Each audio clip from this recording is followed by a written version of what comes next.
Bismillahirrahmanirrahim. Assalamualaikum warahmatullahi wabarakatuh. Alhamdulillahirabbil alamin wassalatu wassalamu ala Rasulillah wa ala alihi wa sahbihi wa mawalah amma ba'd. Hayakumullah ayuhal asatidzah wal ikhwah al fudala. Alhamdulillah kita bersyukur kepada Allah Subhanahu wa taala di pagi hari yang berberkah ini, di hari Jumat. Allah Subhanahu wa taala mengizinkan kita semua untuk berkumpul dalam satu majelis yang insya Allah diberkahi dan dimuliakan oleh Allah Subhanahu wa taala. Kemudian salawat dan salam kita kirimkan kepada Nabi kita Muhammad sallallahu alaihi wasallam, kepada para sahabat, keluarga dan orang-orang yang senantiasa mengikuti sunnah-sunnah beliau sampai datangnya hari kiamat kelak. Para asatizah dan ikhwas sekalian, insyaallah kurang lebih 1 jam ke depan kita akan mendengarkan pengarahan, nasihat dan materi dari Ustadz kita, Ustadz Ardian Kamal, hafizahullahu ta'ala. Namun sebelum itu, sebelum kita persilahkan kepada beliau, kami akan membacakan sedikit hal-hal yang berkenaan atau tentang beliau ya. Nama lengkap Ustadz Ardian Kamal, MSc, jabatan dan amanah. Yang pertama, Ketua Yayasan Amal Jariah Indonesia. Ya, yang sudah Allah. Kemudian yang kedua, Dai Markas Inayah Riyadh, Saudi Arabia. Kemudian yang ketiga adalah Dewan Pakar IKMI Kota Parepare, Sulawesi Selatan. Kemudian yang selanjutnya adalah CEO Jariah Printing ya, dan beberapa amanah dan jabatan beliau yang lainnya. Selanjutnya kita akan mempersilahkan kepada beliau untuk menyampaikan materi pada pagi hari ini. Namun sebelum itu kami harapkan kepada ikhwas sekalian yang mungkin bisa menampilkan videonya, ya silahkan ditampilkan. Ini juga diantara adab bagi kita untuk belajar, tapi kalau misalnya diantara kita ada yang beruzur, maka bisa dimaklumi insya Allah. Kemudian silahkan dipersiapkan alat tulisnya, pulpen dan bukunya masing-masing. Kemudian kami persilahkan kepada Ustadz kita, Ustadz Ardian Kamal, hafizahullahu ta'ala, untuk menyampaikan materi kepada kita semua. Falifadilatihi falyatafaddal mashkuran wa ma'jura. Tafadhal Ustaz. Bismillahirrahmanirrahim. Assalamualaikum warahmatullahi wabarakatuh. Alhamdulillah.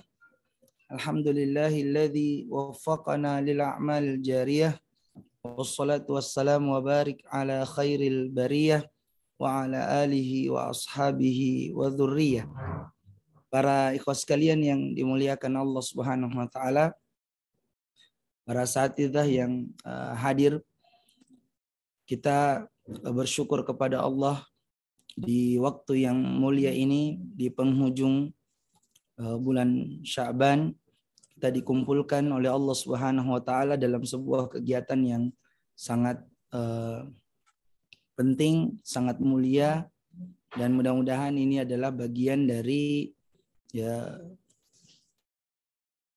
persiapan kita, ya, sebagaimana firman Allah Subhanahu wa taala, wa'iddu lakum mastata'tum min quwwah, ya, dan persiapkanlah dari segala apa yang kalian miliki, kemampuan-kemampuan yang Allah berikan kepada kalian untuk ya, berjuang di jalan Allah Subhanahu wa taala.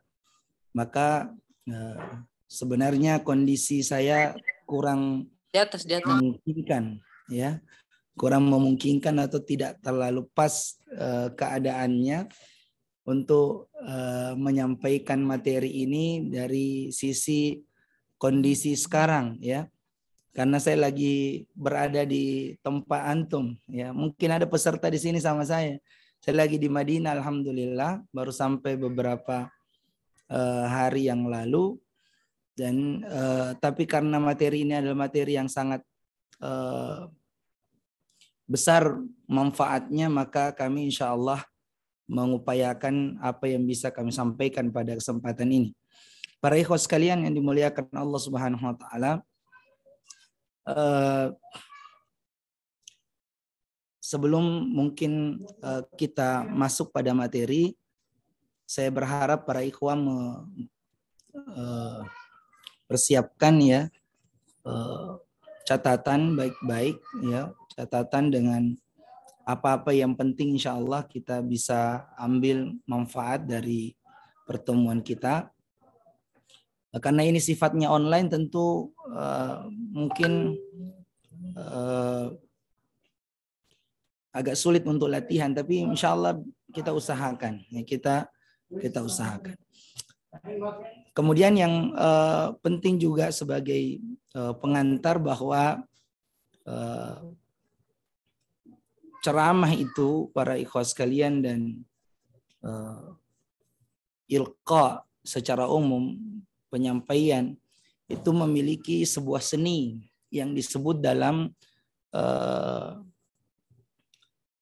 pembahasan para ilmu bahasa atau ilmu yang berkaitan dengan pidato disebut dengan retorika. Tapi retorika ini sebenarnya dia berkaitan dengan gaya bahasa seseorang, ya. Tapi seni berpidato ini adalah sisi yang lebih luas daripada sekedar retorika. Kalau retorika dari sisi gaya bahasa, adapun seni berpidato ini adalah mencakup seluruhnya, termasuk persiapan diri kita, bagaimana tampil di depan umum, juga mimik wajah serta gerakan tangan itu termasuk dari bagian dari seni berpidato. Nah, adapun retorika lebih banyak pada kemampuan berbahasa. Jadi seni berpidato ini lebih umum. Ya. Maka ikhwas sekalian, senjata yang perlu untuk kita persiapkan sebagai seorang dai adalah kemampuan kita dalam menyajikan materi itu, membuat masyarakat atau mad'u, yang pertama adalah membuat mereka tertarik dengan apa yang kita bahas. Jadi ini hal yang pokok. Yang pertama yang harus diperhatikan sebagai seorang dai kepada mad'u dalam menyampaikan isi ceramahnya adalah bagaimana mad'u itu tertarik kepada apa yang kita ingin sampaikan. Yang kedua adalah bagaimana supaya mad'u itu merasa membutuhkan, ya, merasa membutuhkan materi kita, ya, karena sesuai dengan keadaan mereka, sesuai dengan kebutuhan mereka. Jadi materi itu bukan hanya bisa menarik perhatian orang langsung seperti itu, tapi juga yang paling pokok adalah bagaimana materi itu sangat dibutuhkan. Tapi kalau cuma menarik saja, bisa menarik sebentar dengan sesuatu yang sifatnya sementara, tapi kalau isi materinya tidak dia butuhkan, itu akan cepat beralih perhatian. Jadi pertama dia harus menarik dari awal. Yang kedua, materi itu harus dibutuhkan oleh masyarakat kita. Dan yang ketiga adalah gaya bahasa yang kita atau bahasa yang kita pakai itu bahasa yang mudah dimengerti. Ya, mudah dimengerti. Karena bagaimanapun hebatnya kita menjelaskan materi, kalau bahasa kita tidak mudah dimengerti, maka ya mereka akan gagal fokus. Ya, gagal fokus. Karena yang dia dengarkan ini mereka tidak paham, sehingga mereka mencari kesibukan yang lain. Ya. Kemudian juga yang keempat, mungkin yang sangat penting diperhatikan adalah situasi. Situasi di mana kita mengisi ceramah. Ini karena berbeda-beda satu situasi dengan situasi yang lain. Kalau lagi muhadharah, ya ceramah umum misalnya, ya maka tentu orang-orangnya pada tenang. Orang-orangnya pada tenang ya. Tapi coba kalau ceramah pernikahan, antum ceramah pernikahan orang pada sibuk mau makan, antum ya cara menjanjikannya juga ya seperti ceramah muhadharah umum, itu pasti akan gagal fokus. Bukan hanya pesertanya gagal fokus, antum juga gagal fokus. Belum lagi yang salaman sama pengantin, belum antum lagi kondisi. Jadi tidak semua harus dipukul rata. Ya. Ceramah itu dilihat situasi kondisinya. Nah. Ya. Coba diulang, Ustaz Syahrul. Apanya itu, Ustaz? Hal yang perlu diperhatikan dalam berceramah. Tadi ya ada 4 poin yang Ustaz sebut. Yang pertama adalah menarik, ya materinya menarik. Kemudian yang kedua dibutuhkan. Kemudian yang ketiga adalah bahasa yang dipakai mudah untuk dipahami.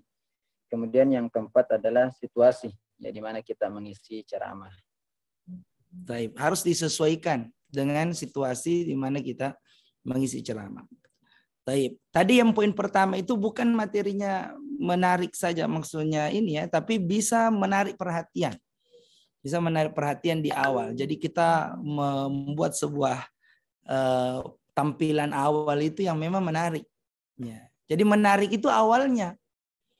Justru yang berpengaruh pada tengah-tengah itu bukan menariknya lagi, tapi kebutuhan terhadap materi. Apakah mereka butuh dengan materi itu atau tidak? Ya. Taib, saya masuk.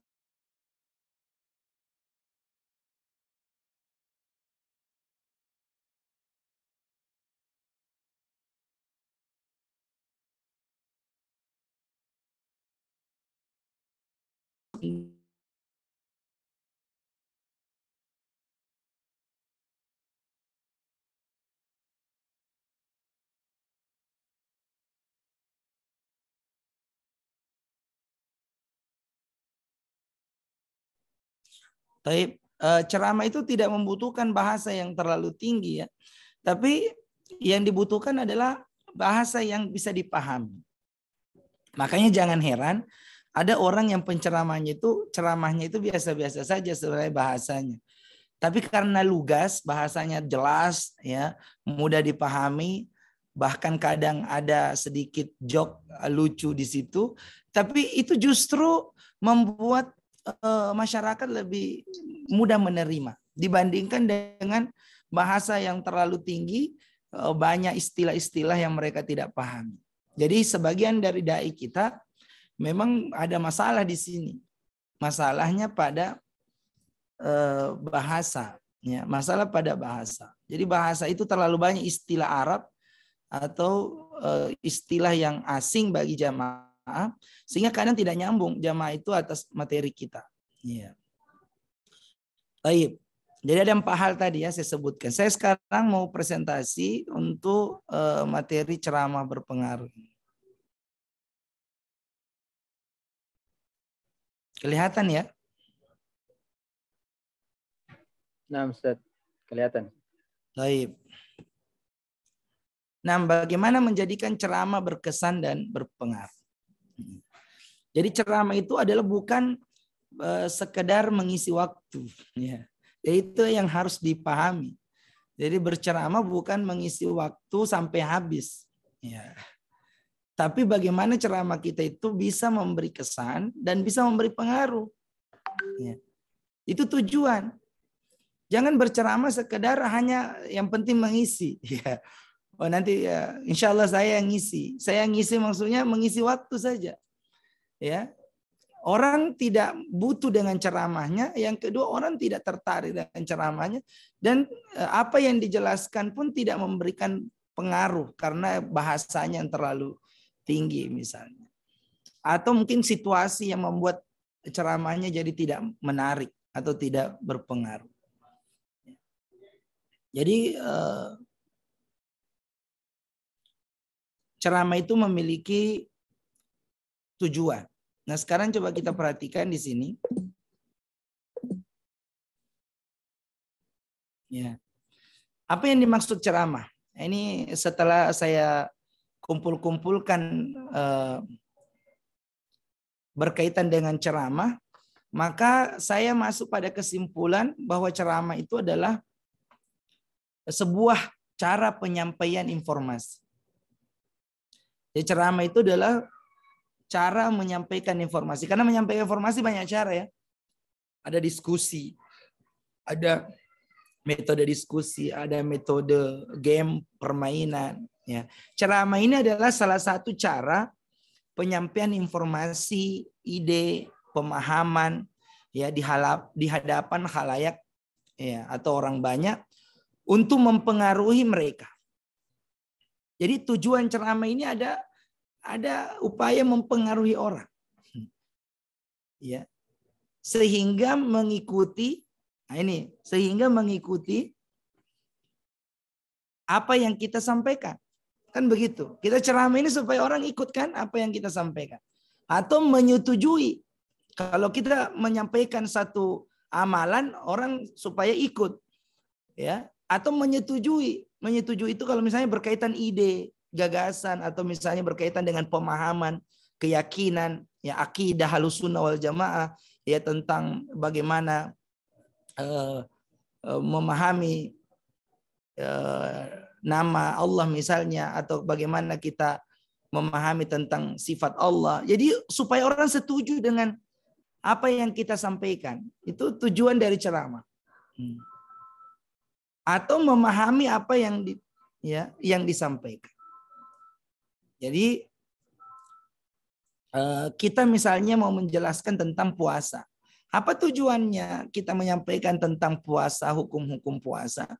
Agar orang yang mendengarkan itu paham tentang apa yang kita jelaskan. Misalnya tentang pembatal-pembatal puasa. Gimana supaya dia paham pembatal puasa? Itu tidak butuh tolak ukurnya bukan kita, tapi tolak ukurnya jamaah. Apakah jamaah mengerti? Nah, faktor mengerti itu dilihat dari 4 faktor sebelumnya.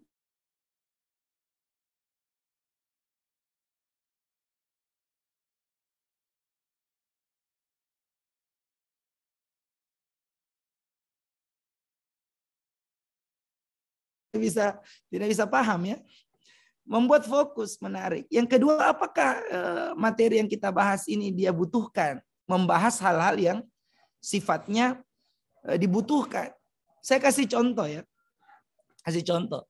Misalnya antum penceramah Ramadan, puasa. Nah, 4 faktor yang saya sebutkan tadi yang harus diperhatikan.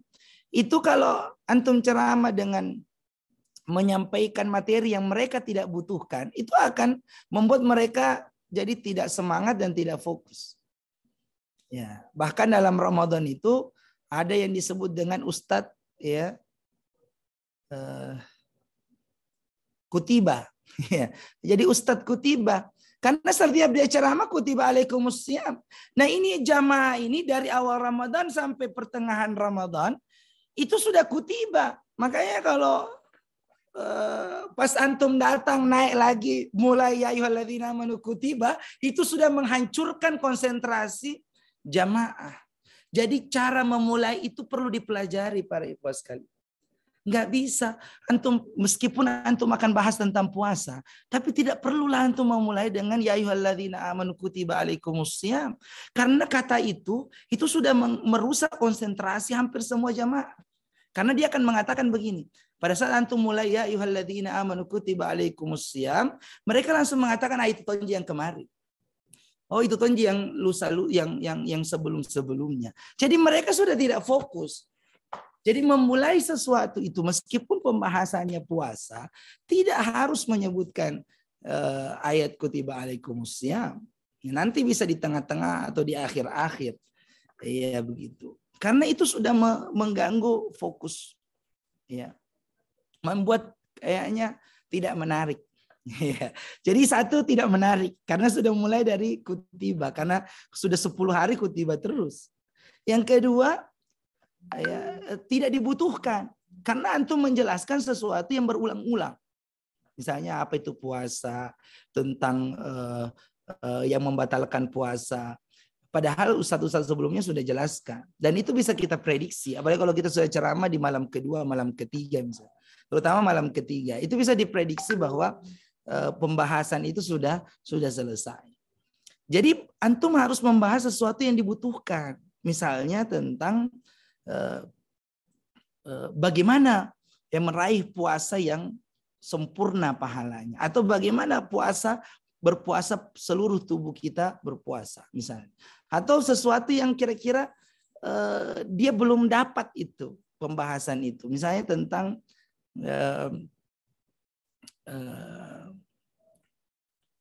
puasa, perbedaan puasa sunnah dengan puasa wajib. Itu kan sesuatu yang tidak dibahas kemungkinan di pembahasan sebelumnya. Dan itu dibutuhkan oleh mereka. Atau misalnya antum bahas tentang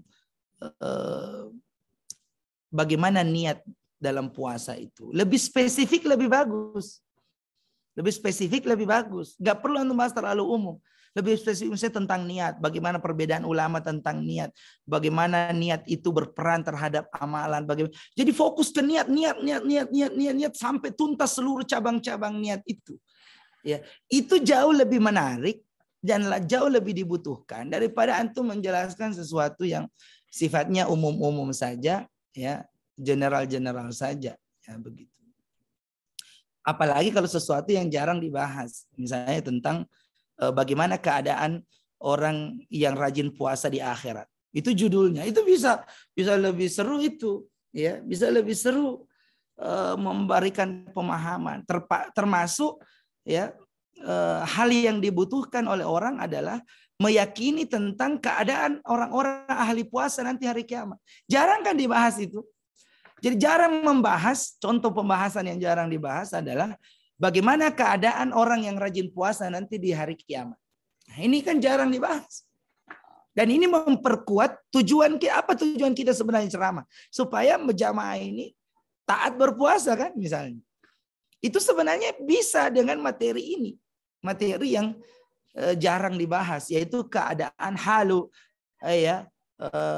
as-saimun, ya, atau ahlus siyam misalnya, ya, fil akhirah fi yaumil qiyamah. Itu menjadi pembahasan yang jarang dibahas. Maka akan dibutuhkan. Nah, kalau dibutuhkan sudah membelalak itu matanya. Kalau dibutuhkan, tinggal dikemas dengan bahasa yang jelas, dikemas dengan bahasa yang sederhana tapi ya menyentuh begitu. Dan terakhir harus sikap kita itu menyesuaikan dengan keadaan gitu. Itu gambarannya ya, jelas. Jadi ceramah itu para ikhwah sekalian adalah penyampaian informasi, ide, pemahaman kepada orang banyak. Tujuannya apa? Mempengaruhi. Jadi kalau antum tidak bisa mempengaruhi mereka, pemahamannya sebelum ceramah dengan setelah ceramah sama aja, berarti gagal. Betul tidak? Gagal. Yang kedua, sebelum ceramah dengan setelah ceramah, dia justru tidak mendukung antum, malah mencela ceramah antum dan mendukung orang lain. Ya, berarti antum gagal itu, gagal. Ceramahnya gagal. Jadi pemahaman yang antum kasih misalnya tentang bid'ah ya misalnya, atau misalnya tentang bacaan zikir wirid setelah tarawih itu tidak ada. Zikir wirid setelah tarawih itu tidak ada misalnya secara nas, secara khusus. Kalau antum misalnya menyampaikan sesuatu, ya, kemudian pemahaman antum justru ditolak oleh masyarakat dan justru orang tidak mengikuti antum, berarti ceramah antum dianggap gagal. Karena antum gagal mempengaruhi orang. Ya, bahkan mereka justru menentang ceramah antum. Berarti ada yang salah di situ ceramahnya. Pasti ada yang salah. Apakah cara penyampaiannya salah, metode yang digunakan salah, atau memang maudhu'nya yang salah? Ya, maksudnya materinya itu tidak tepat untuk disajikan di situ. Jadi antum mendapatkan penolakan dan ini berujung pada pamflet tolak Ustadz Fulan. Itu tolak Ustadz Fulan itu gara-gara salah ceramah itu sebenarnya. Betul. Salah ceramah, salah materi. Mestinya materi ibunya Nabi masuk neraka, masuk surga, itu kan bukan urusan, tidak perlu antum bahas, bukan urusan penting yang harus diketahui ya, dan merusak akidah atau keyakinan umat. Apa juga manfaatnya ya masyarakat kita mengetahui urusan itu? Tidak juga terlalu tidak menambah ya derajat kita di surga ya. Maka para ikhwas sekalian ya, memilih materi itu penting, karena kalau tidak antum bisa didemo ya, dan tidak diterima ceramahnya. Nah, begitu ya. Jadi ada pasti kesalahan kalau antum ditolak. Ada kesalahan. Maka ceramah itu mestinya bisa memberi pengaruh. Dan cara memberi pengaruh ini tentu bertahap. Sebagaimana kita mengajarkan agama itu harusnya bertahap. Sehingga tujuan ceramah tercapai. Apa tujuan ceramah? Tujuan ceramah memberi pengaruh. Itu yang penting ya antum ingat. Tujuan ceramah itu memberi pengaruh. Kalau cuma membuat senang, ya bukan penceramah, bukan tujuan ceramah itu membuat senang jamaah ya. Sekedar membuat semua happy, gembira, ya ketawa ketiwi, bukan itu tujuan ceramah. Tujuan ceramah itu memberi pengaruh. Ada pengaruh yang antum berikan, yaitu ada perubahan pemikiran, ada perubahan keyakinan, atau mereka mengikuti antum, atau mereka mengamalkan apa yang antum sampaikan. Dan ini kesimpulan saya dari referensi sekian banyak terkait dengan ceramah. Baik, kita lanjut.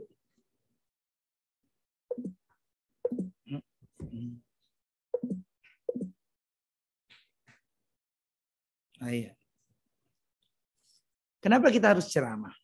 Ini tokoh Syiah yang sudah meninggal, ya. Namanya Jalaluddin Rahmat. Jalaluddin Rahmat itu pakar komunikasi dan dia bisa mempengaruhi banyak orang dengan ceramahnya sehingga sesat. Maka penting kita untuk tampil ceramah lebih hebat dari orang-orang kayak begini. Maksud saya begitu. Masa kita orang yang membawa kebenaran, membawa al-haq, tidak bisa memberikan ceramah yang berpengaruh begitu.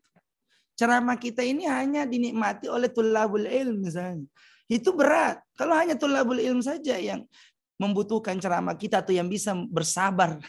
Hanya tulabul ilm yang bisa bersabar mendengar ceramah kita karena ceramah kita sudah kecil suaranya, sudah materinya berat, ya terlalu banyak kaidah dan dalil-dalil yang mereka tidak pahami. Jadi itu akan membuat apa? Akan membuat ceramah kita itu terbatas, dibutuhkan hanya penuntut ilmu. Padahal ceramah kita ini mestinya dibutuhkan oleh semua masyarakat dan bisa mempengaruhi masyarakat banyak. Nah, masa kita mau kalah dengan pentolan orang-orang kafir atau orang-orang Syiah seperti ini? Maka metode utama kenapa kita harus ceramah para ikhwas sekalian? Karena metode dakwah yang paling utama memang ceramah. Ya, meskipun metode dakwah itu banyak ya. Ya, ada metode bentuk perbuatan ya, dakwah bil fi'li dengan perbuatan contoh akhlak misalnya. Itu tapi metode utama memang dalam menyampaikan risalah adalah berdakwah, ceramah itu. Ya, berceramah. Metode yang lain bisa menulis, ya, bisa menyebarkan info, ya, banyak metode yang lain. Tapi ala kulli hal kita sekarang fokus pada metode yang inti dari atau yang pokok dari sebuah dakwah itu, yaitu berceramah. Kemudian ya hadis Nabi SAW yang sangat tegas ya, mengharuskan kita untuk bersungguh-sungguh dalam memperbaiki cara penyampaian. Ya. Kata Nabi SAW, inna minal bayani la sihra. Sesungguhnya di dalam penjelasan itu ada sihir yang bisa memukau, bisa mempengaruhi, bisa membuat orang ikut kepada kita. Makanya kenapa Nabi disebut tukang sihir? Ya, karena orang-orang kafir Quraisy itu kan ya, mereka terkaget-kaget karena siapa yang mendengarkan apa yang dikatakan oleh Nabi Muhammad SAW, mereka akan ikut. Jadi begitu. Jadi dakwah itu berpengaruh. Bagaimana caranya melihat dakwah itu berpengaruh? Ya berapa banyak orang yang ikut dan mempercayai apa yang kita katakan. Nah, itulah disebut berpengaruh. Ya.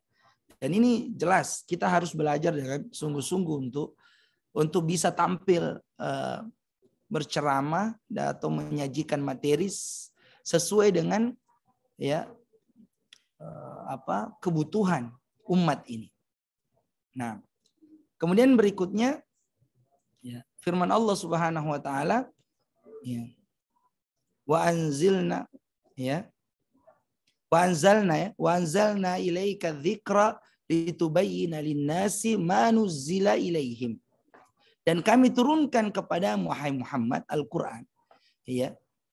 Untuk apa? Litubayyana linnas. Untuk menjelaskan kepada manusia. Ma nuzzila ilaihim. Apa yang diturunkan kepada mereka. Jadi bagaimana cara menjelaskan itu? Itu tugas kita para ikhwah sekalian sebagai pewaris dan pelanjut risalah. Bagaimana kita menjelaskan itu dengan baik supaya mudah dipahami.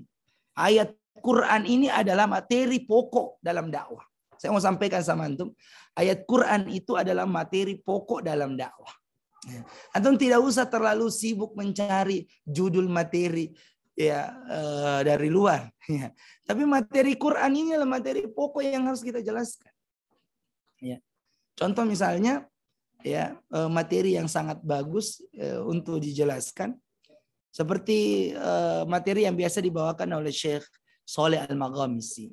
Banyak materi-materi beliau yang memang sangat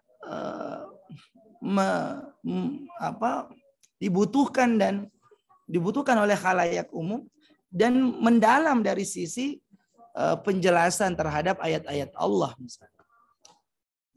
Contoh misalnya judul materi yang penting atau bagus diangkat, wasjud waqtarib. Judul materi wasjud waqtarib. Wasjud waqtarib itu satu judul itu.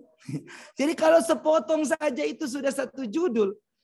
Apa yang mau dibahas di situ wasjud waqtarib? Salah satu pembahasan penting adalah pentingnya memperbanyak sholat dan memperbanyak ibadah. Termasuk juga menjelaskan tentang bagaimana hukum berdoa misalnya di dalam sujud atau hal-hal yang berkaitan dengan sujud. Itu wasjud waqtarib. Sujudlah engkau dan dekatlah engkau. Itu satu judul itu. Jadi materi itu kalau antum tidak ada kebingungan lagi masalah materi. Materi begitu banyak dalam Al-Quran. Dan itu adalah materi yang paling pokok. Saya lebih menyarankan ikhwah untuk kembali mengkaji dan mengambil materi-materi ayat-ayat Al-Quran sebagai judul bahkan. Kalau perlu jadikan judul. Kalaupun antum tidak jadikan judul, minimal antum terinspirasi dengan itu kemudian antum bikin judulnya. Kalau di Saudi kan sudah sering itu begitu ya. Wasjud waqtarib, materi-materinya di potongan ayat yang diungkapkan. Jadi judul Misalnya Syekh Sulaiman Ar-Ruhaili kemarin beliau mengambil judul untuk pembahasannya besok ya baghiyal khair aqbil. Judulnya dari potongan hadis kan, ya baghiyal khair aqbil. Itu judul itu ikhwan. Dan itu Masya Allah bisa. Jadi baru judulnya sudah menarik. Bagaimana lagi isinya. Dan tidak perlu juga pakai bahasa Arab Maksudnya itu terinspirasi. Apalagi kalau masyarakat umum bisa pakai terjemahan Al-Quran misalnya. Ini judulnya. Atau ayat-ayat yang mereka hafal. Itu juga menarik jadi judul. Ayat-ayat yang mereka hafal. Bisa jadi judul. Misalnya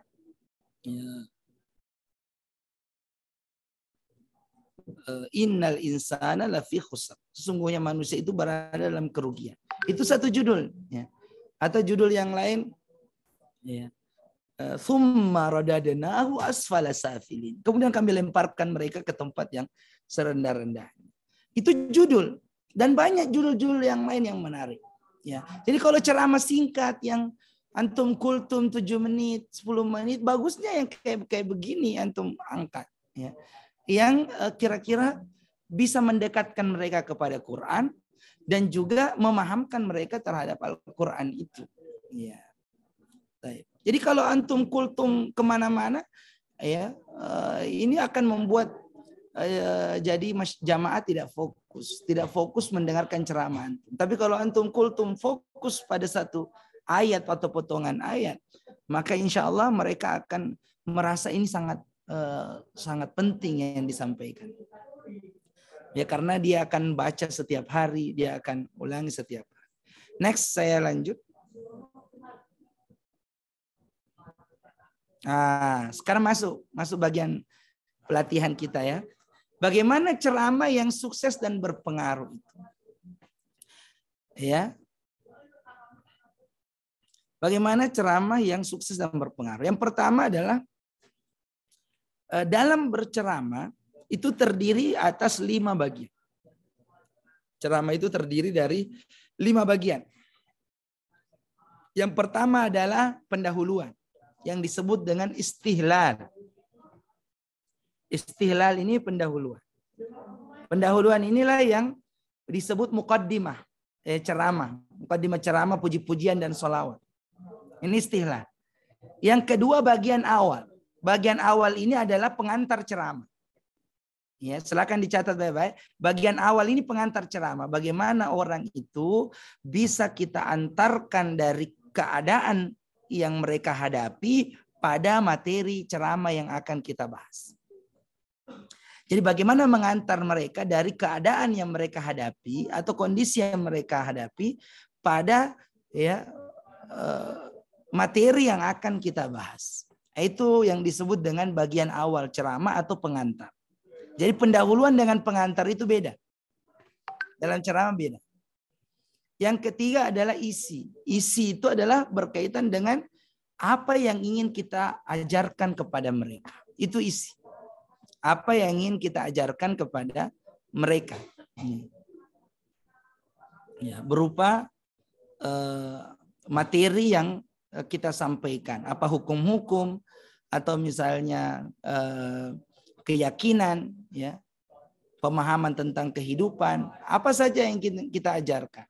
Dan bagian akhir adalah bagian akhir apa keinginan kita untuk mereka lakukan.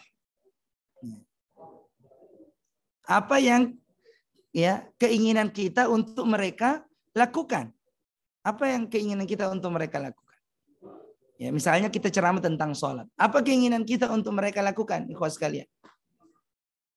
Ya, keinginan kita adalah mereka supaya sholat. Berarti ada ajakan di situ. Di bagian akhir ada ajakan.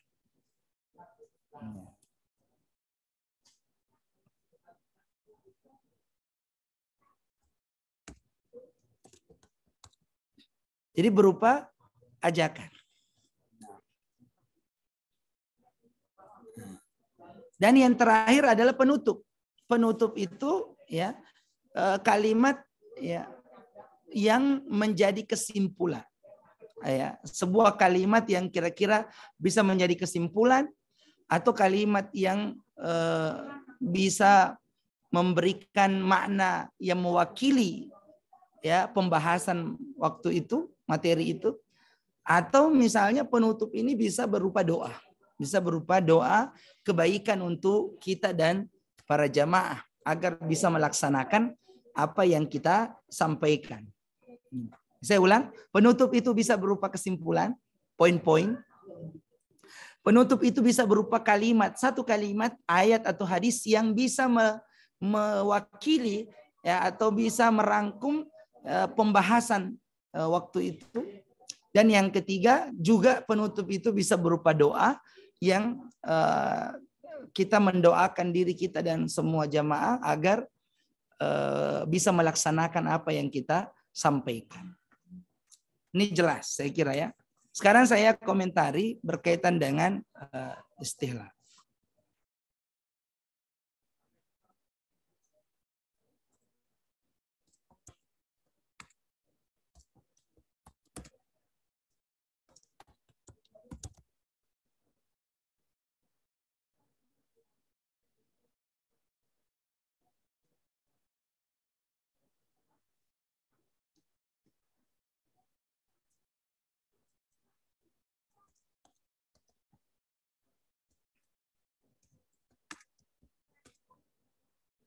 Ya, ini unsur penting dalam ceramah. Pendahuluan beda dengan bagian awal. Ini nggak ada yang nampak muka-mukanya. Mana para ikhwah, aktifkan videonya bagi yang ini ya, yang tidak beruzur. Ya, taib. Karena saya mau tunjuk antum mungkin ya, sebagai contoh. Mana tadi Ustaz Syahrul? Kelihatan. Taib. Unsur penting dalam ceramah adalah pendahuluan istihlal. Ya. Mohon maaf, istihlal ini beda dengan pengantar. Dia muqaddimah, bukan pengantar ceramah. Ya, dia muqaddimah, kita sebut istihlal. Pendahuluan. Yang mana itu masuk pendahuluan? Nah, itu puji-pujian dan salawat. Ya. Seorang penceramah itu menarik ceramahnya kalau dari awal sudah menarik. Nah, yang menjadi persoalan dari awal ini tidak menarik, menjenuhkan. Ya, menjenuhkan. Dari awal tidak menarik. Contoh tadi dia pada saat antum muqaddimah ya, mana tadi Ustaz Syahrul? Ustaz Syahrul Bardin tadi muqaddimahnya apa? Coba. Ada yang ingat muqaddimahnya Ustaz Syahrul? Halo? Coba ini Ustaz Murdani, antum tahu tadi muqaddimahnya Ustaz Syahrul?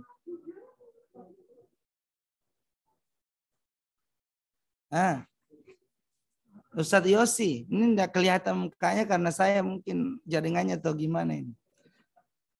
Ustaz Yosi ini, antum ingat tadi muqaddimahnya Ustaz Syahrul? Itu istihlal namanya. Itu istihlal. Apa muqaddimahnya? Ada yang ingat? Saya kasih ingat kepada antum. Kok sampai mungkin banyak yang tidak perhatikan. Tapi hal-hal seperti ini itu sangat ya, diperhatikan oleh seorang dai. Contoh muqaddimahnya Ustaz Syahrul ya. Alhamdulillahi rabbil alamin. Wassalatu wassalamu ala rasulillah. Ini sudah tidak nyambung. Secara ya keindahan bahasa. Ya, keindahan bahasa ini sudah tidak menarik perhatian. Dan ada sesuatu yang ganjil di situ. Alhamdulillahirabbil alamin. Mestinya kan bukan wassalatu wassalamu ala rasulillah. Mestinya kan wassalatu wassalamu ala nabiyinal mursalin misalnya. Atau ala wa ala rasuli ya, wa ala rasulillahil wa ala nabiyinal mursalin ya, lebih cocok. Alhamdulillahirabbil alamin kan mim terakhirnya. Alhamdulillahirabbil alamin wassalatu wassalam ala rasulillahil karim juga bisa. Ya, rasulillahil karim. Ya. Tapi yang seperti ini kadang sampai antum tidak perhatikan. Para ikhwah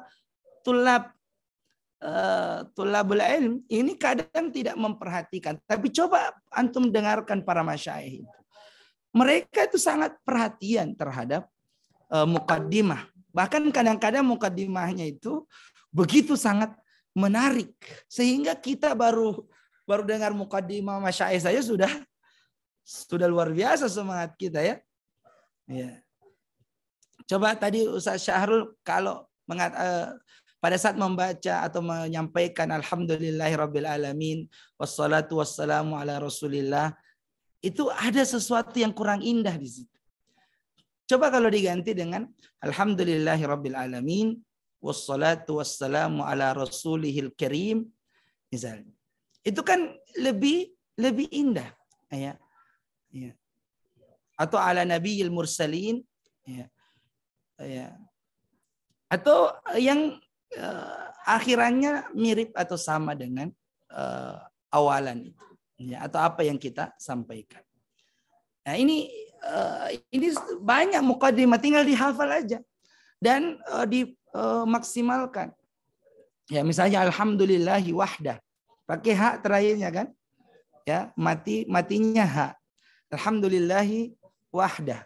Wassalatu wassalam ala nabiyyina ya. Wassalatu wassalam ya ala man la nabiyya ba'dah. Ya, kan begitu. Ya. Jadi ada keserasian dalam muqaddimah. Ya. Atau misalnya muqaddimahnya siapa yang biasa ini? Alhamdulillahi ala ihsani wa syukru lahu ala taufiqihi wa amtinani. Dan seterusnya. Ini kan ada keserasian. Ya. Ada keserasian. Kalau di Yayasan Amal Jariyah, alhamdulillahilladzi waffaqana lil a'malil jariyah wassalatu wassalam ala wa barik ala khairil bariyah. Jadi ada keserasian. Ya, dan ini seorang penceramah harus memperhatikan itu. Ya, karena itu adalah bagian pendahuluan yang menarik atau tidak menariknya ceramah bisa juga dilihat dari situ. Ya. Contoh misalnya Syekh Utsaimin. Siapa yang memperhatikan mukadimahnya Syekh Shalih Al Utsaimin? Coba. Ustaz Yosi? Bisa? Halo. Ustaz Syahrul Bardin pernah ikut daurah Syekh Utsaimin? Pernah, Ustaz, pernah. Coba. Mukadimahnya gimana? Gimana mukadimahnya?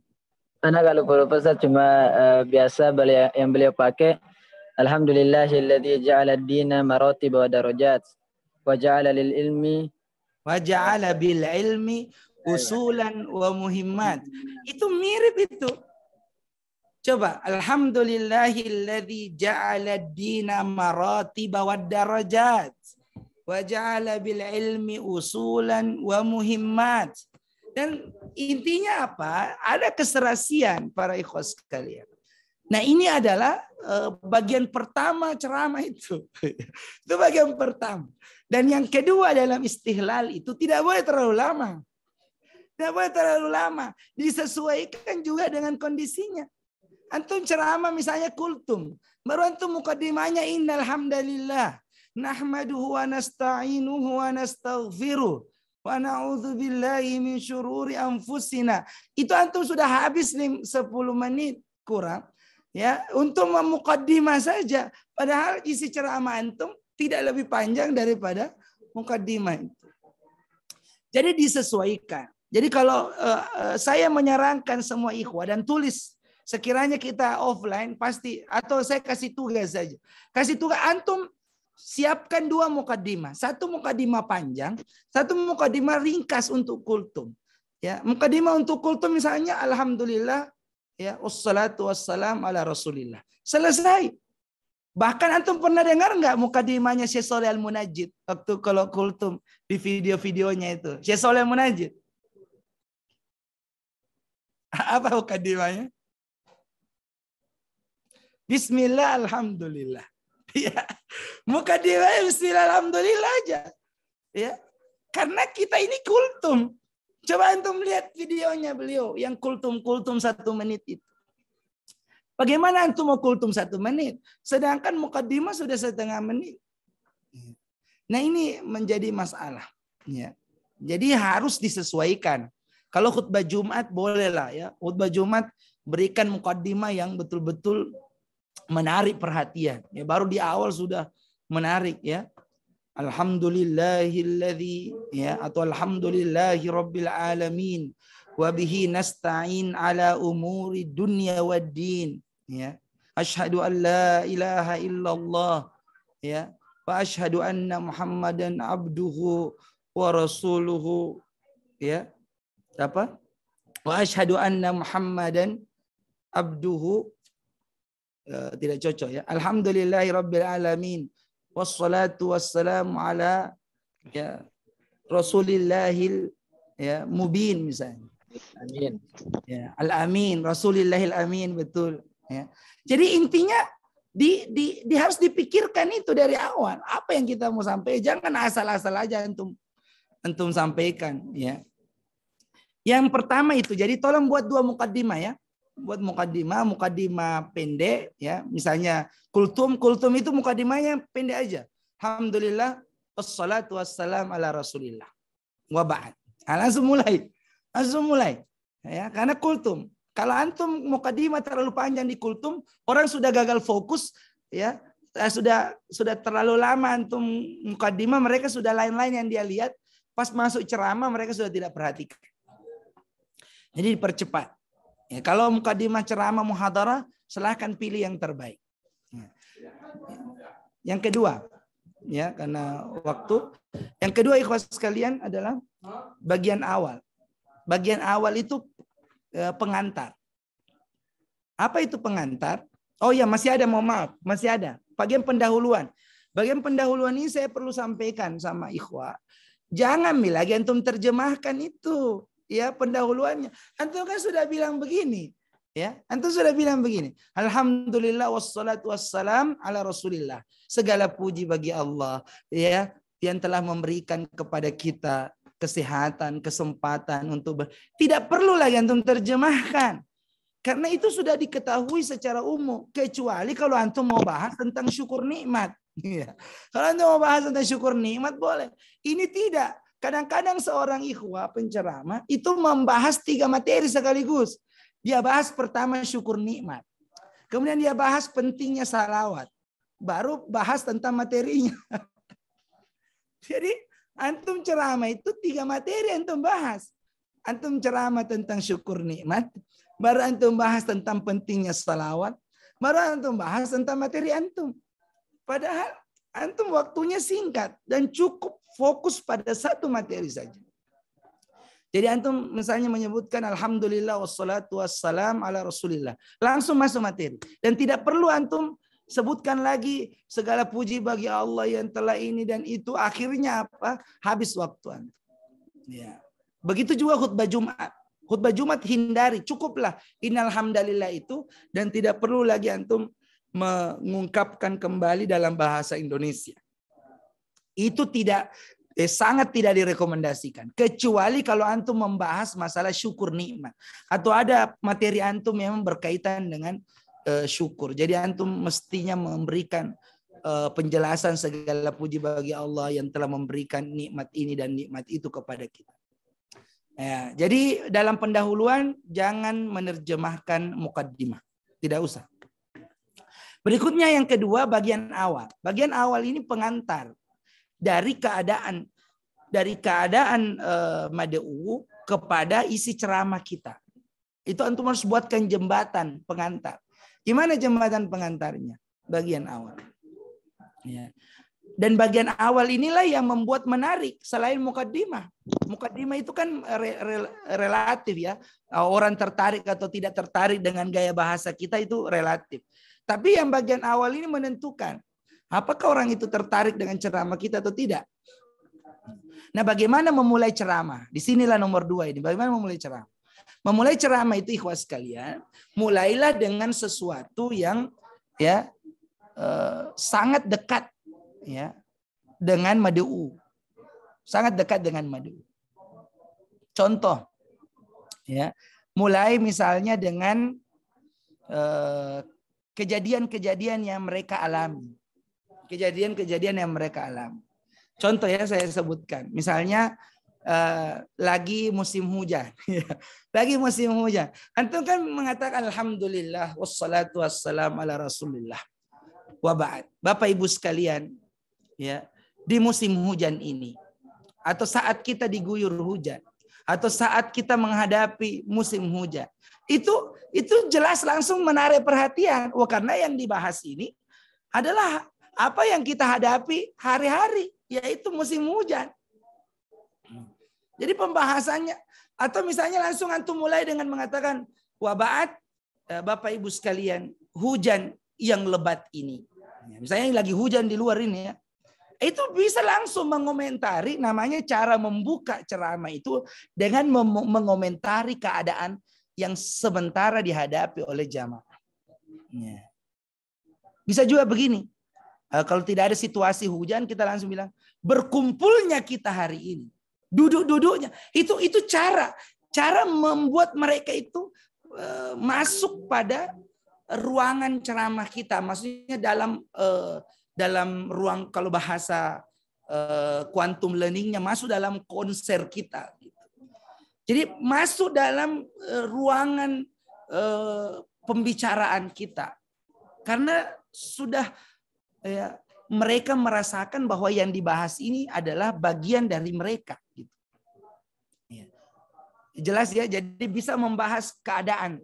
Bisa membahas keadaan seperti hujan ini, ya, atau Ramadan ini, ya, atau saat-saat ini, ya, atau ya majelis tempat kita berkumpul atau majelis kita berkumpul ini. Ya, itu menjadi awal yang baik untuk kemudian kita mengantar mereka pada materi kita. Ya, dan materi juga kita harus disesuaikan. Ya, kita mau bahas tentang hujan misalnya, ya, pengantarnya tentang hujan. Atau kita mau bahas misalnya tentang syukur nikmat. Bisa pengantarnya tentang kondisi waktu itu, yaitu hujan, ya kan? Materinya syukur nikmat, tapi pengantarnya tentang hujan karena itu yang dihadapi sekarang. Atau misalnya ada tiba-tiba di berita heboh di warga di situ. Itu bisa menggunakan berita sebagai awal ceramah, bagian awal. Ya. Bapak Ibu sekalian, ya, 2 hari yang lalu kita dihebohkan dengan kejadian ya seorang anak misalnya yang membunuh orang tuanya. Itu pembahasannya mengarah misalnya ke birrul walidain. Birrul walidain, ya, kita jadikan pengantar keadaan yang sementara diviralkan atau sementara heboh di masyarakat. Itu akan menarik perhatian, sangat menarik. Ya. Antum mau materi apa? Apapun materinya, ikhwan sekalian, antum cari kira-kira persambungannya begitu, ya. Itu intinya. Cari persambungannya dengan masyarakat, kondisinya. Itu jembatan yang antum harus, itu PR. Itu PR-nya penceramah itu. Disitulah keahlian penceramah. Kalau materinya kan di mana-mana ada, Ji. Materinya di mana-mana ada di media sosial, ada di YouTube, ada di website. Tapi yang dijadikan sebagai sebuah keahlian bagi seorang penceramah adalah menjembatani antara materi itu dengan keadaan yang dihadapi oleh mad'u. Begitu. Bisa juga pakai data statistik. Bisa pakai data statistik. Atau mulai misalnya ceramah langsung mengatakan, ya, 80%. Atau dari 270 juta warga Indonesia, ada 200 orang Islam. Itu mulai menarik perhatian. Coba, atau misalnya di kampung kita, ya, coba di kampung kita, dari misalnya 700 orang, Bapak Ibu sekalian, ada 600 ya, warga yang alhamdulillah, atau misalnya dari 700 orang, ya, ada 100 orang yang tidak sholat. Itu kan data. Atau bisa tuh pakai data yang dilaporkan oleh badan data, ya, badan misalnya Kementerian Agama. Misalnya contoh, ya, Kementerian Agama menyebutkan bahwa, ya, umat Islam di Indonesia 64% tidak tahu mengaji.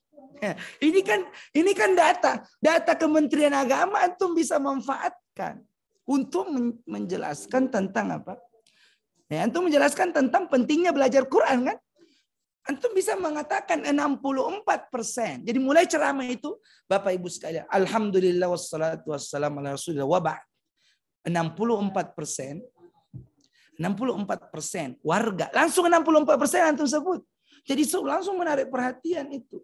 64% warga Indonesia menurut data Kementerian Agama tidak mengetahui baca Quran. Nah, itu cara pengantar yang bagus. Jadi usahakan ceramah itu hidup. Jangan antum memaksakan orang menerima ceramah antum. Tidak begitu. Penceramah yang baik itu adalah, ya, mengantar, ya, orang lain dengan baik, ya, sesuai kebutuhan mereka, ya, terhadap ajaran Islam yang kita ingin sampaikan atau luruskan. Bukan memaksakan materi. Oh, saya cuma siap Ustadz materi puasa pokoknya. Ya, di mana-mana saya ceramah puasa aja dibahas. Ini tidak bisa begitu. Saya pernah ada ikhwah itu mungkin ada 10 masjid ceramahnya sama aja semua. Itu berarti tidak kreatif dan tidak serius jadi ustadz. Saya sampaikan sama ikhwah, kalau antum ceramah dengan mengatakan bahwa saya bawakan ceramah yang sama supaya antum tidak repot mencari referensi, berarti antum tidak serius jadi ustadz. Ustadz yang serius, ikhwah sekalian, itu bukan berkaitan dengan apa yang kita persiapkan materi itu, bukan. Tapi bertanya, mad'u di sana itu butuh apa? Mad'u di sana itu butuh apa? Itu antum persiapkan. Kalau perlu setiap ceramah beda materi. Itu serius antum jadi ustadz. Kalau antum jadi ustadz itu materinya memaksakan ke orang bahwa ini yang siap dari saya. Itu juga yang antum bawakan pindah-pindah ke sana kemari. Itu berarti ya antum tidak serius jadi ustadz dan tidak serius memperbaiki umat. Mohon maaf, ini jujur saya sampaikan. Antum tidak serius memperbaiki umat. Karena antum hanya berceramah, mengisi waktu, dan hanya sesuai dengan apa yang antum persiapkan. Tidak mau repot. Ya. Coba bayangkan, ya, saya punya khutbah Jumat itu di Masjid Ar-Rasyid di Parepare. Itu tiap Jumat saya yang isi di tempat yang sama dengan materi yang berbeda.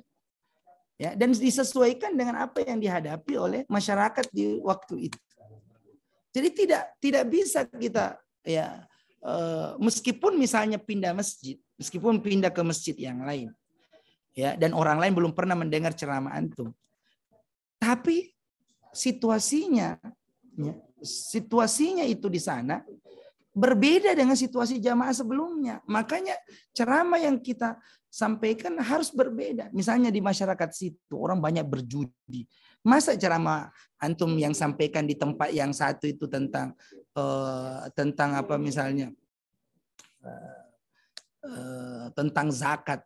Masa tentang zakat antum bahas lagi di sana. Nah, ini bukan masalah zakat di sana. Mereka malah berjudi di sana atau mereka minum minuman keras di sana.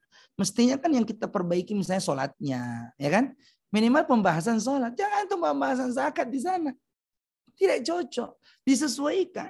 Ya, jadi kalau antum memang serius dan sudah menyatakan diri untuk siap menjadi dai, maka harus siap ya menyiapkan materi yang sesuai dengan kebutuhan mad'u kita. Kemudian ya jelas ya data statistik atau kisah. Antum bisa mulai dengan kisah, misalnya kisah Nabi Yusuf langsung. Nabi Yusuf alaihissalam pada waktu ya dimakan atau berada dalam perut ikan. Itu kisah-kisah begitu membuat jamaah itu langsung melotot. Ya, langsung mulai dengan kisah. Atau antum bilang begini, suatu ketika seorang laki-laki bertanya kepada Nabi SAW. Itu juga luar biasa itu. Jadi kisah itu menarik perhatian. Ya, atau langsung antum mengatakan, ya Abu Bakar radhiyallahu an bersama dengan Umar ibn Khattab suatu malam keluar dari rumah dalam keadaan lapar. Kita ingin menjelaskan tentang syukur nikmat, tapi kita pakai kisah dengan Abu Bakar, Umar, bahkan Rasulullah keluar di malam yang sama dalam keadaan lapar. Coba beda kan? Duhulnya beda, madkhalnya berbeda ikhwas sekalian. Sama-sama aja materinya sebenarnya materi tentang syukur nikmat, tapi madkhalnya antum beda. Antum madkhalnya kisah. Rasulullah keluar, Abu Bakar, Umar. Suatu ketika Abu Bakar, Umar keluar dari rumahnya dalam keadaan lapar. Ditanya oleh Nabi SAW. Dan antum tidak perlu pakai bahasa Arab untuk di awal. Apalagi kalau kisah ya. Tidak perlu. Langsung aja ke kisah supaya bisa menarik perhatian. Ini penting. Ya. Dan cara memulai yang lain bisa misalnya tentang latar belakang pekerjaan masyarakat jamaah kita, misalnya petani, bisa antum memulai dengan menyinggung masalah pertanian, ya. Menyinggung masalah pertanian, atau antum bisa memulai dengan apa kecenderungan ya kegiatan masyarakat di waktu itu, misalnya lagi musim panen ya, antum mulai dengan pembahasan tentang panen, contoh-contoh padi, ya, dan pembahasan yang kira-kira sesuai dengan kebutuhan masyarakat. Saya lanjut. Kemudian itu cara memulai ya, bisa mulai dengan kisah langsung jangan pakai langsung kisah, langsung data statistik 64% masyarakat Indonesia tidak tahu membaca Quran itu menurut data Kementerian Agama. Ya. Atau misalnya sekian persen remaja telah melakukan hubungan di luar pernikahan. Itu banyak data bisa antum pakai. Ya tahun sekian. Dan itu akan menarik perhatian pada materi yang akan dibahas, disesuaikan. Kemudian yang berikutnya isi. Isi ini adalah antum pakai dalil. Nah, di sini antum pakai dalil. Antum pakai dalil Quran. Ya, antum pakai dalil hadis, ya. Ya, misalnya antum bahas tentang tadi ya, 64% orang Islam tidak tahu baca Quran.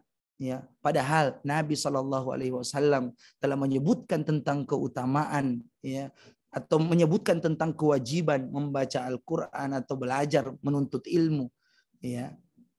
Antum bisa sebutkan talabul ilmi faridatun ala kulli muslim, riwayat Ibnu Majah. Antum jelaskan bahwa ilmu di situ yang paling pokok, yang paling pertama adalah Al-Qur'an.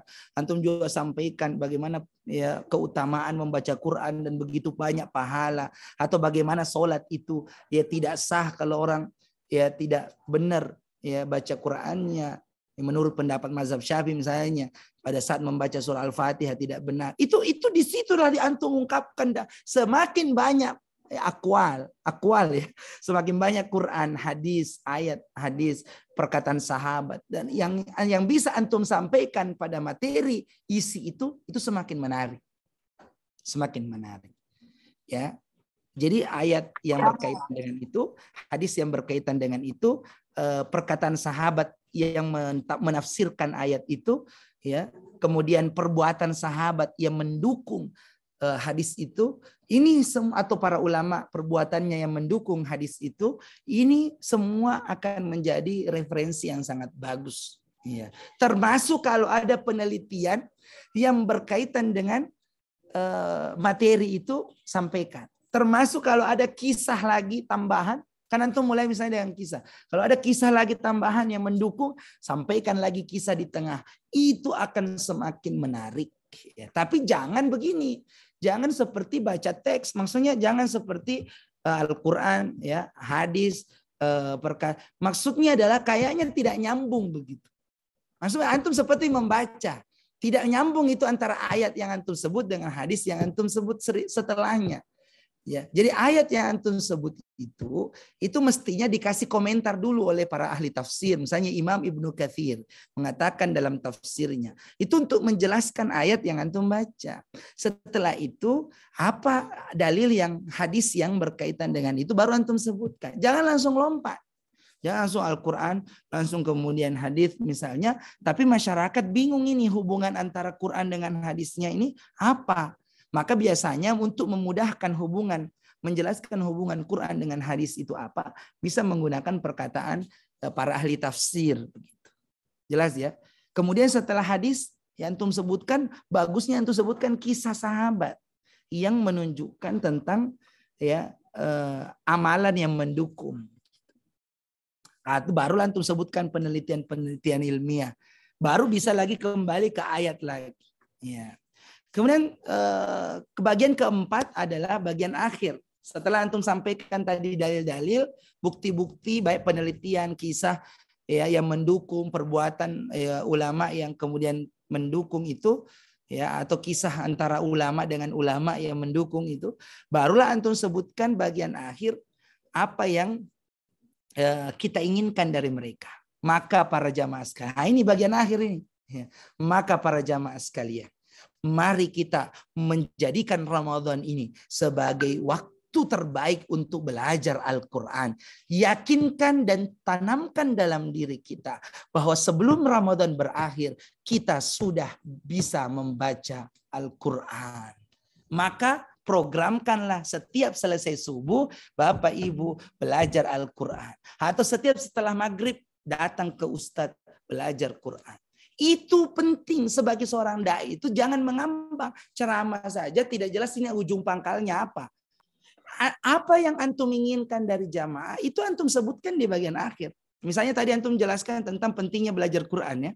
Maka di bagian akhir itu, maka jamaah sekalian, para jamaah sekalian, saatnya lah sekarang untuk kita punya program. Coba langsung, itu dai benar itu. Kita punya program untuk setiap malam bulan Ramadan kita belajar Al-Quran. Ya. Programkan di rumah-rumah kita. Matikan TV-TV kita. Coba, itu dai yang luar biasa itu. Kalau sudah memberikan instruksi arahan.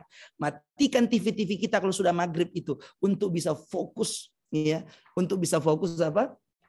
Ya, belajar Al-Quran. Anak-anak kita semua kumpulkan dia di rumah kita. Ya. Pada saat sudah maghrib, antara maghrib sampai isya, mari kita berikan waktu khusus untuk Quran. Pada saat inilah yang disebut sebagai ceramah yang berpengaruh.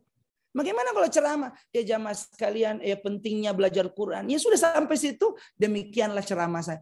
Terus apa yang mau dilakukan? Ini kan ceramah sudah jamaah sudah pada semangat ini. Oh iya, penting itu belajar Quran, ya sudah paham. Sekarang terakhirnya ustadznya langsung tutup.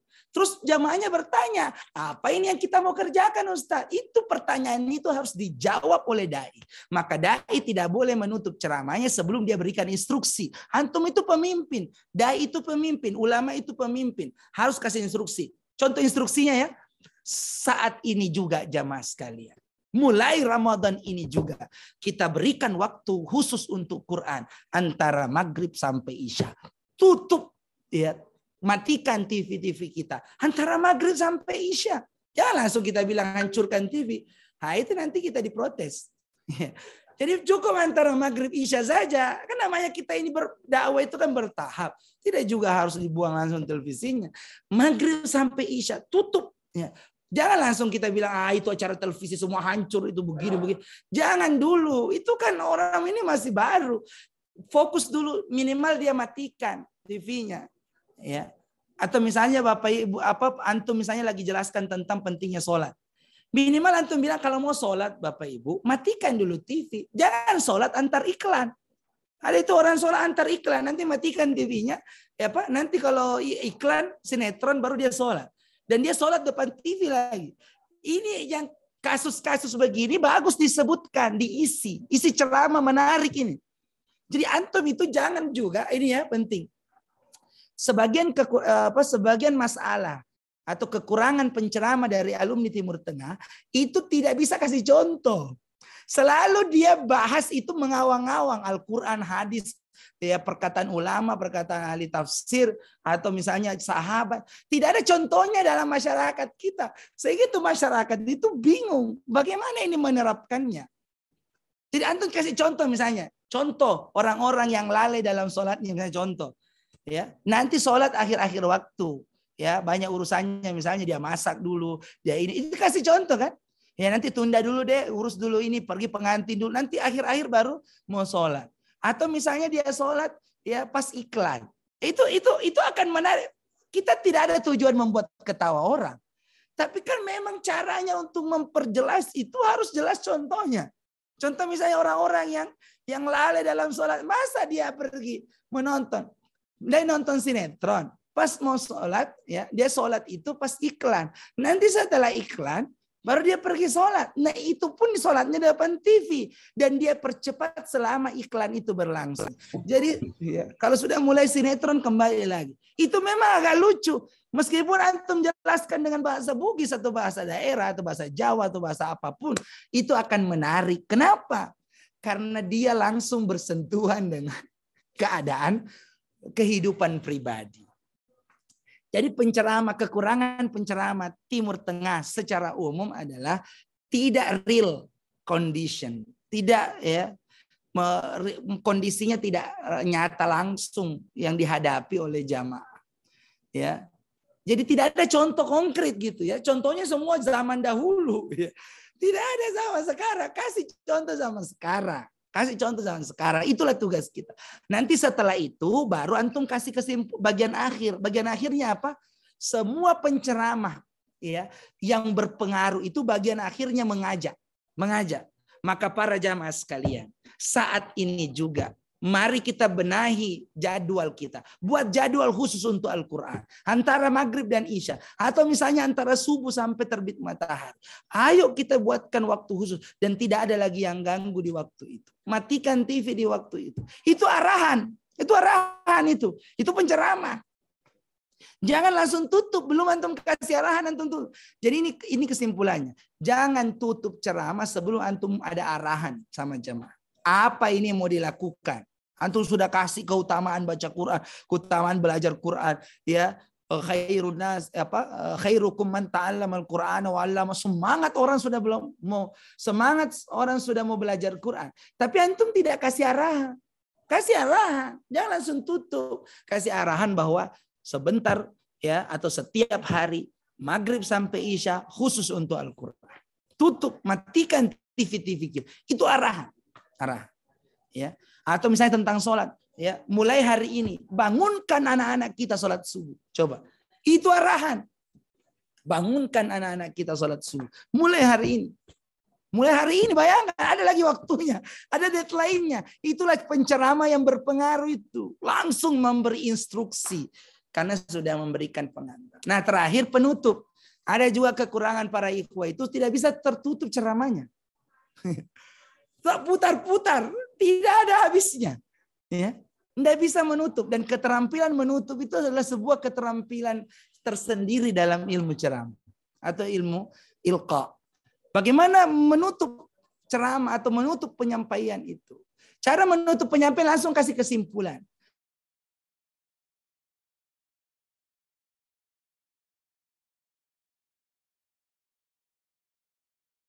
Banyak baru cerita.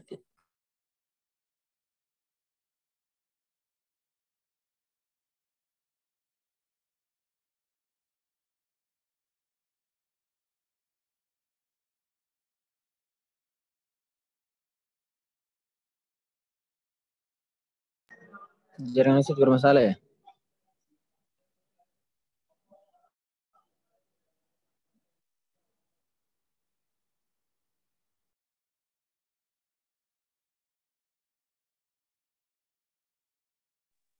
Bermasalah, Ustaz.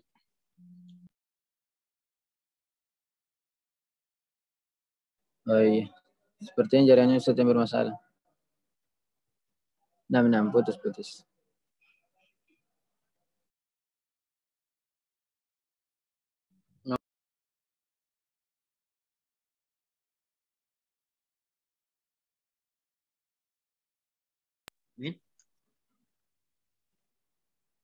Gimana Ustaz yang sedang di lokasi? Jaringan Ustaz bermasalah ya? Tunggu kami cek dulu Ustaz. Karena beliau di lantai dasar. Iya, tadi kami antarkan juga powerbank. Ya, kita tunggu Ustaz dulu.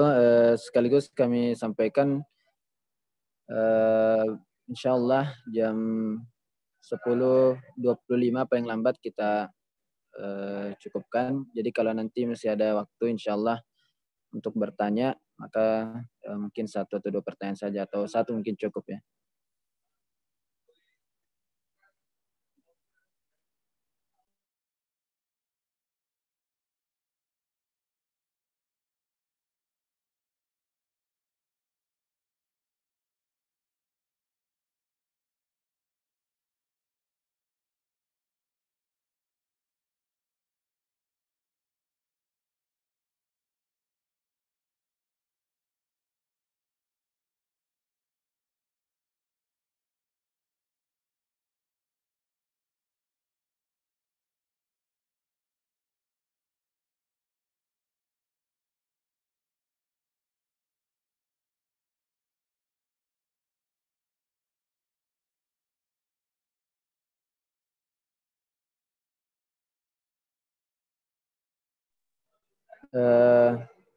Penyampaian selanjutnya untuk seluruh peserta, mohon dituliskan nama aslinya ya di kolom chat untuk absensi ya. Silahkan dituliskan namanya masing-masing. Jazakumullah khairan.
Ya, karena Ustaz Husnul mungkin atau Ustaz Jumail di hotel sekarang dengan Ustaz, mungkin Ustaz di lantai dasar ya.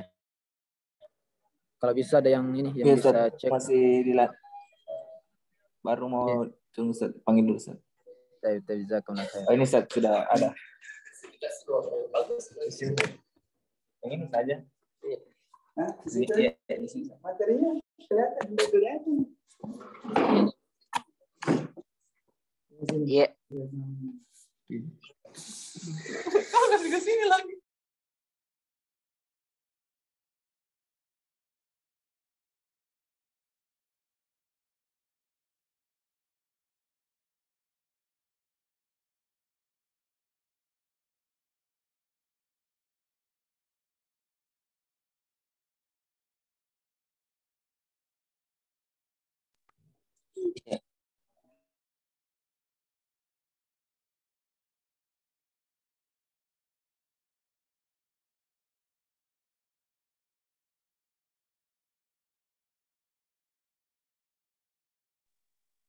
Sudah ada Ustaz Ardian? Ustaz Husnul?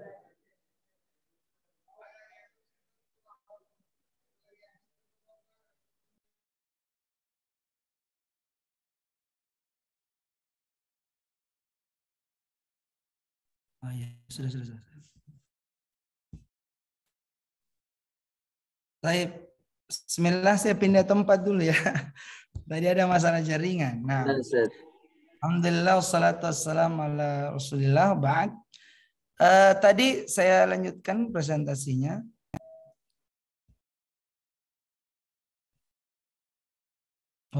Hostnya Ustadz Syahrul mungkin nggak bisa saya share screen, coba dibuka, diizinkan share screen. Saya nggak bisa share screen.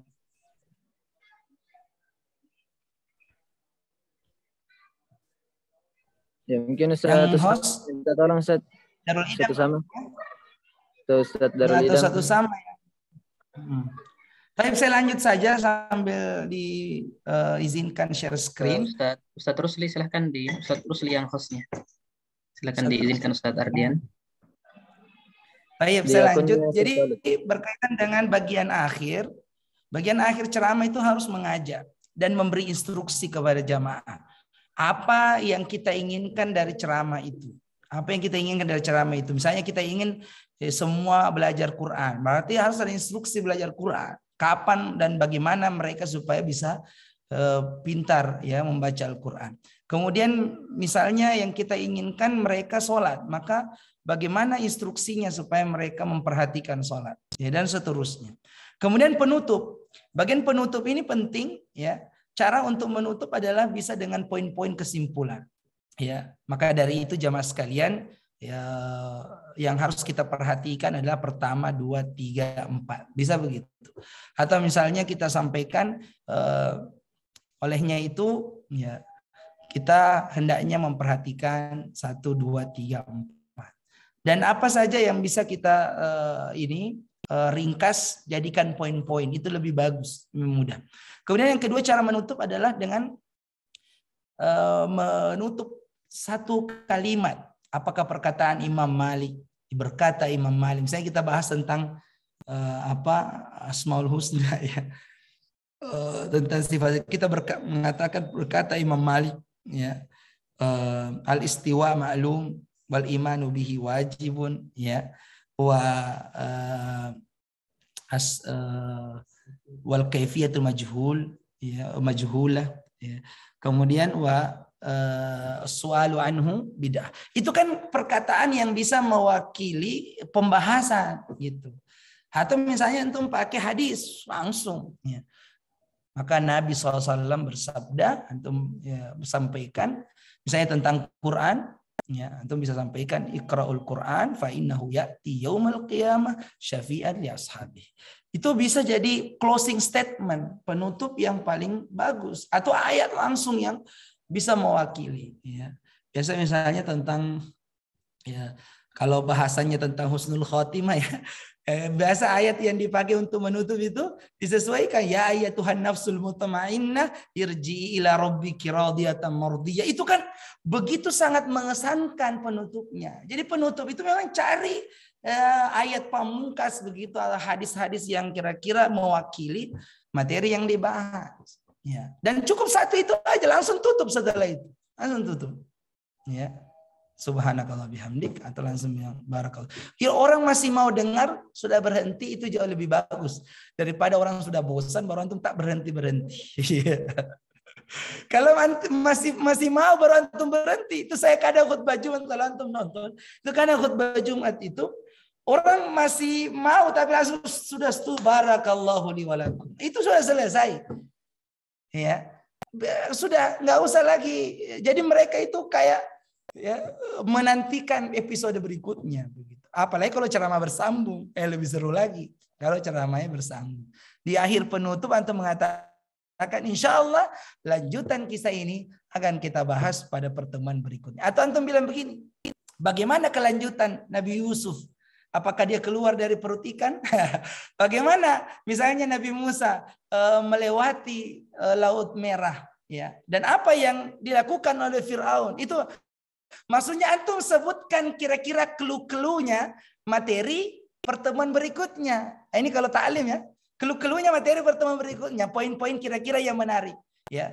Bagaimana kelanjutan ya, atau bagaimana sikap Fir'aun setelah mengetahui bahwa Nabi Musa itu adalah mempengaruhi dan mengajak masyarakatnya. Bagaimana istri Fir'aun menyikapi masalah. Jadi ada clue-clue yang kita sampaikan, tunggu penjelasannya pada pertemuan berikutnya. Demikian barakallahu fikum. Wah, itu jam apa? Nah, ini kan. Pada gregetan. Gregetan itu karena belum selesai kisahnya, masih ada. Ya, ini penting ya. Jadi bisa dalam bentuk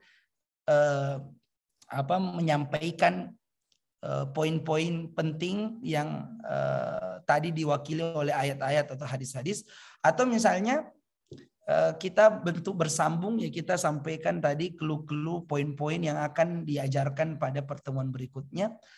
Atau misalnya kalau tidak tahu bagaimana menutup, ini paling gampang. Kalau tidak tahu menutup pakai doa saja. Tidak tahu ini menutup, bagaimana cara menutupnya ini Ustaz? Bingung saya. Langsung begini saya, semoga Allah. Itu yang paling gampang.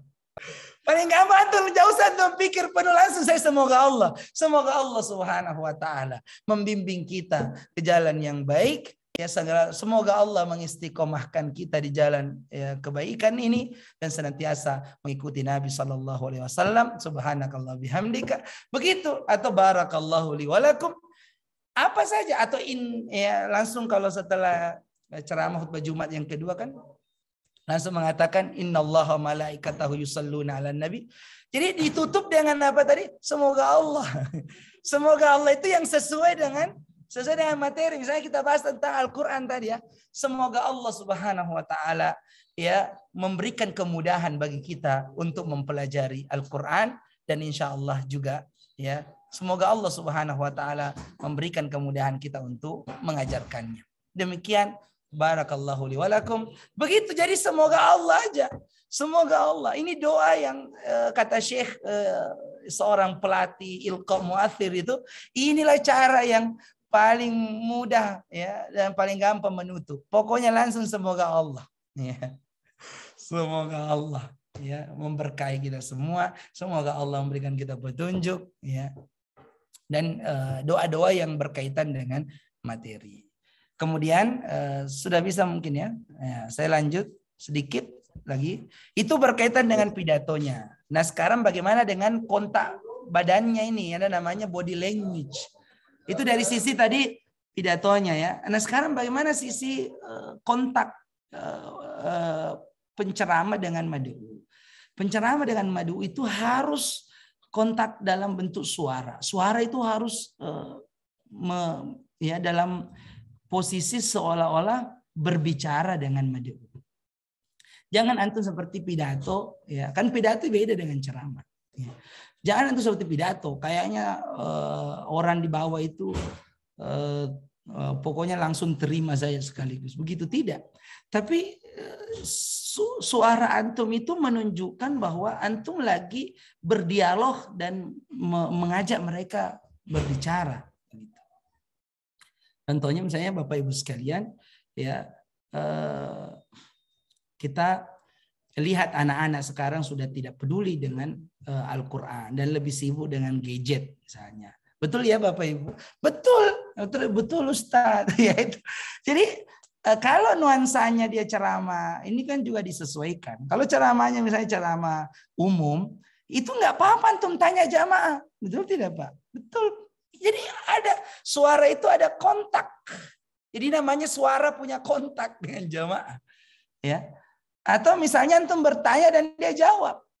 Coba Bapak Ibu, apa aja? Meskipun ujung-ujungnya kita yang jawab, tapi minimal dia sudah berpikir dulu.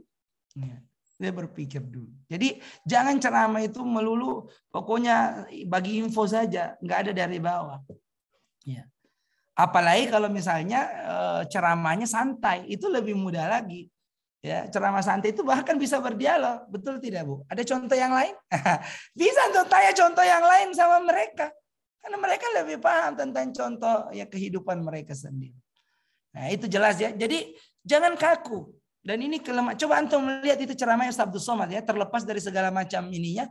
Beliau adalah salah satu penceramah yang memiliki gaya bahasa yang bagus. Ya, atau cara penyampaian yang bagus. Itu berinteraksi dengan jamaah. Dan coba kalau dia ceramah itu seperti ngobrol. Ya kan? Bukan kayak ceramah kita yang kayak ini ya. Muhadarah masyaikh. Mungkin karena kita terlalu sering hadir muhadarah masyaikh sehingga ceramah kita ini kayak Masjid Nabawi ya, masyaikh yang ceramah. Tidak begitu, ini bisa mengantuk jamaah. Sudah menit ya. Baik. Kemudian bahasa tubuh, ada gerakan tangan ya, kemudian menunjuk atau contohkan bagaimana Rasulullah menunjuk dengan seluruh jarinya, menunjuk ya.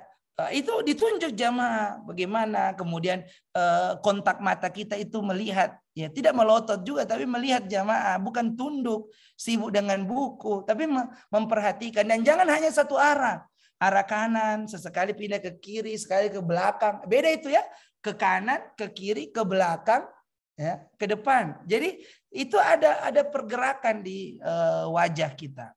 Mimik wajah juga begitu. Mimik wajah itu harus senyum ya, agak serius kalau lagi serius. Jangan lagi serius sampai senyum-senyum.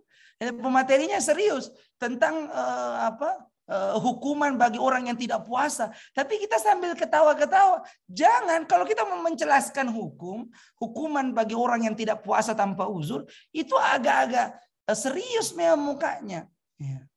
Ya, tapi kalau lagi misalnya menyebutkan sesuatu yang agak memang agak lucu terjadi atau agak aneh, ya bisa sambil tersenyum, ya menunjukkan atau senyum-senyum ya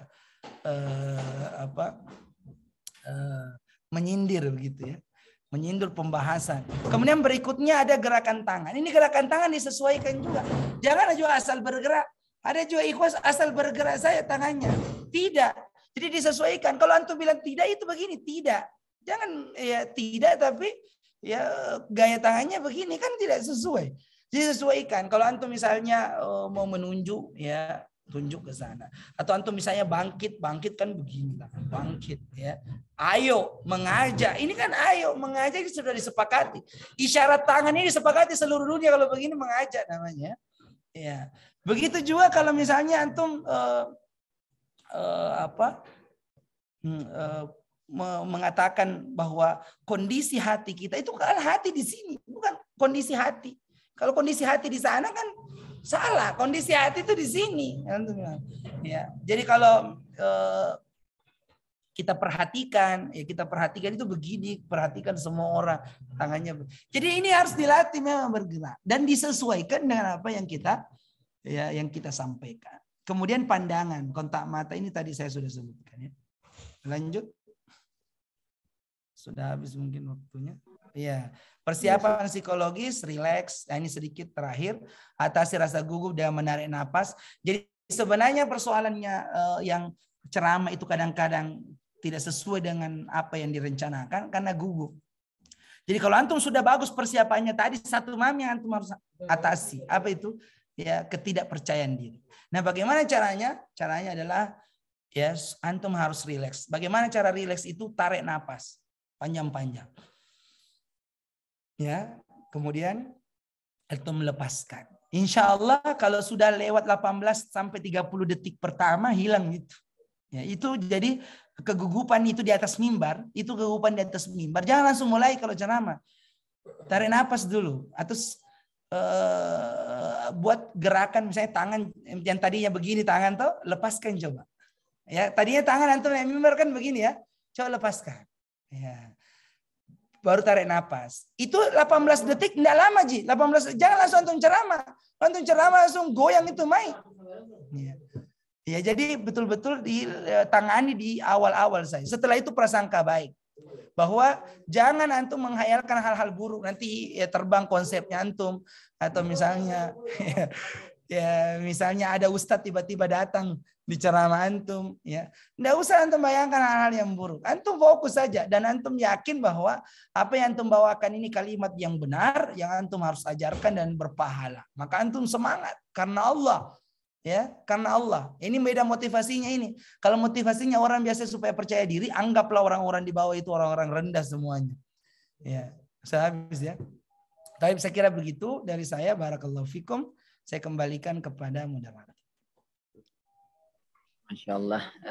Jazakumullah khairan kepada Ustadz kita, Ustadz Ardian Kamal, hafizahullah ta'ala.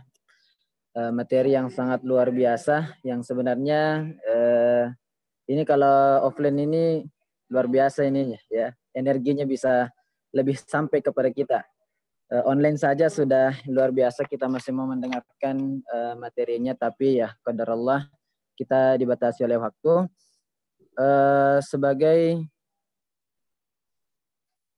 Seperti yang Ana sampaikan tadi bahwa insya Allah di akhir ini ada pertanyaan mungkin, tapi kita batasi hanya satu pertanyaan saja ya, karena sekarang sudah jam 10.40 waktu Saudi dan di Indonesia sudah waktu asar untuk yang di Indonesia Tengah. Tafadhal ikhwah yang ingin bertanya silahkan raise hand ya. Tafadhal. Baik, saya Ustaz. Baik, tafadhal. Ya, seperti yang disampaikan oleh Ustadz Ardian tadi, kalau misalkan kita sudah memulai mukadimah dengan bahasa Arab, kita tidak perlu menerjemahkan ke bahasa Indonesia. Saya dulu pernah ceramah khutbah Jumat di salah satu masjid di Makassar. Waktu itu saya mempraktekkan apa yang dikatakan oleh Ustadz Ardian. Ya, walaupun ini ilmu saya ambil dari pemateri-pemateri yang sebelumnya, karena waktu itu juga belum kenal sama Ustadz Ardian. Nah, waktu itu setelah saya memulai mukadimah dengan bahasa Arab, tidak saya mulai mukadimah dengan menerjemahkan mukadimah itu dan saya langsung masuk ke materi. Nah, akhirnya setelah selesai saya ditegur sama takmir. Nah, kenapa tidak memuji Allah Subhanahu wa taala dan juga tidak bersalawat kepada Rasulullah sallallahu alaihi wasallam. Itu Ustaz. Syukran lakum. Ya. Barakallahu. Jadi ya lihat-lihat juga kalau memang itu kan sebenarnya kondisional. Yang kita sampaikan tadi umum, al-hukmu lil al-ghalib. Jadi secara umum yang benar itu ya tidak perlu diulang. Tapi kalau memang masyarakatnya itu awam di situ, antum bolehlah segala puji bagi Allah dan salawat dan salam kepada. Tapi tidak usah terlalu lengkap. Ya, tidak usah itu juga. Kadang juga ikhwah itu memulai segala puji bagi Allah yang telah memberikan ini, itu segala. Terlalu panjang. Kalau ini kan sekedar rukunnya saja supaya dia mengerti. Antum cukup sebut segala puji bagi Allah dan kita bersalawat dan salam kepada Rasulullah SAW. Langsung, tidak apa-apa. Ya, kalau misalnya antum lihat kondisinya masyarakat awam sekali, antum bisa mengatakan segala puji bagi Allah dan salawat dan salam kepada Rasulullah SAW. Begitu saja. Jangan antum panjang lebar. Segala puji bagi Allah ini yang diberikan kepada kita nikmat, kesehatan, kesempatan. Begitu juga Nabi SAW berikan kita petunjuk yang mengantarkan kita dari alam yang kegelapan. Terlalu panjang. Antum mau bahas apa sebenarnya kan? Begitu. Jadi kalaupun mau diterjemah, cukup segala puji bagi Allah dan salawat dan salam kepada Rasulullah SAW. Cukup begitu saja. Barakallahu fiik. Nah, jazakumullah khairan, sekali lagi kami sampaikan kepada pemateri kita hari ini dan juga kepada Setiosi yang sudah bertanya, semoga bisa dipahami. Dan juga syukron wa jazakumullah khairan kepada seluruh peserta yang sudah hadir pada pertemuan kita pagi menjelang siang hari ini, dan juga kepada seluruh panitia yang sudah menyiapkan kegiatan kita ini. Semoga apa yang kita dengarkan ini bisa memperbaiki kesalahan-kesalahan kita yang sebelumnya. Ya tentu kita di sini punya banyak kesalahan ya, atau mungkin masing-masing kita punya titik kesalahannya masing-masing dan juga ada pengalaman-pengalaman yang sudah kita temukan ketika kita terjun di medan dakwah, maka saatnya kita perbaiki. Dan insya Allah ketika ada pertanyaan-pertanyaan kita masing-masing, nanti insya Allah kita bisa tanyakan langsung kepada Ustadz kita, Ustadz Ardian hafizahullah ta'ala, di kesempatan yang lain. Syukron wa jazakumullah khairan. Kita tutup pertemuan kita pada hari ini dengan membaca doa kafaratul majlis. Subhanakallahumma bihamdik, asyhadu an la ilaha illa anta wa astaghfiruka wa atubu ilaik. Wassalamualaikum warahmatullahi wabarakatuh. Barakallahu fikum.